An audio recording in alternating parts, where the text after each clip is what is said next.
அஸ்திகருடைய அம்மா அஸ்திகரை கூப்பிட்டு சொல்றா, "என்ன நீ கோலி பம்பர விளையாடின்னு இருக்கே? அங்கே ஜனமேஜயன் சர்ப்ப சக்கர யாகத்தை ஆரம்பிச்சுட்டா. உன்னுடைய கசின்ஸ் எல்லாம் அங்கே விழுந்து செத்துன்னு இருக்கா. குழந்தையா லட்சணமா போய் யாகத்தை நிறுத்து" அப்படிங்க. இந்த குழந்தை மாமு சாப்பிட்டுட்டு கிளம்புறது. அங்கே யாகம் நடத்துற இடத்தை பார்த்தா ஏகப்பட்ட காவல், ஏகப்பட்ட கெடுபிடி. ஒருத்தரையுமே உள்ள விட மாட்டேங்கிறான். Jet plus security. இந்த குழந்தை எங்க காவல்காரா கிட்ட போய் பணிவா பேசி பார்க்க, "நான் சின்ன பையன், பிராமண குழந்தை, யாகத்தை பார்த்துட்டு போயிடுவேன். என்னால என்ன இடையூறு வந்துட போறது, என்னையே உள்ள விட மாட்டேங்கிறேன்" அப்படிங்கிறா.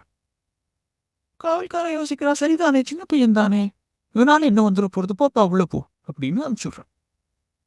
அங்கே பெரிய யாகம் நடந்துட்டு இருக்கு. நிறைய ரிஷிகள் உட்கார்ந்துட்டு இருக்கா. மந்திரம் சொல்லி ஹவிஸை அக்னியில சேர்க்கிறா. அந்த அதிர்க்குள்ளே நாகங்கள் உலகத்தினுடைய எந்தெந்த மூலையில இருந்தோ தாமா வந்து வந்து விழுந்துட்டு இருக்கு. அஸ்திகர் பார்க்கிறார், இதை நாம எப்படி நிறுத்த முடியும் அப்படின்னு யோசிக்கிறார்.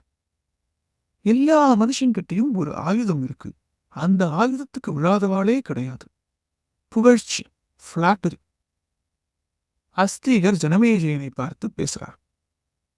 "மன்னா, உன்ன மாதிரி உயர்ந்தவர் யாராவது இருக்காளா? இப்படி ஒரு யாகத்தை யாராலையாவது பண்ண முடியுமா? நீ இந்திரனுக்கு சமானம், வருணனுக்கு சமானம், நாராயணனுக்கு சமானம், சூரியனுக்கு சமானம், எல்லாரோடையும் புகழ்ந்து பேசிட்டான். இந்த யாகம் ஒரு அதிசய யாகம், அபூர்வ யாகம், ஆனந்த யாகம், அழகிய யாகம்லாம் சொன்னதும் ஜனமேஜயனுக்கு ரொம்ப பெருமை. குழந்தை யாரு, கரெக்டா பேசுறானே.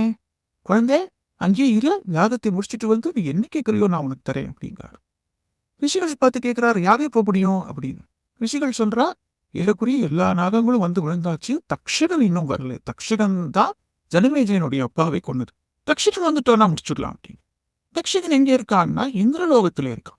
இந்திரன் தக்ஷகன் கிட்ட சொல்லிட்டு இருக்கான், "தக்ஷு, நீ ஒன்னும் கவலைப்படாதே. என்ன மீறி ஒருத்தரும் உன்னை டச் பண்ணிட முடியாது. ஏன்னா நீ என் நண்பேண்டா"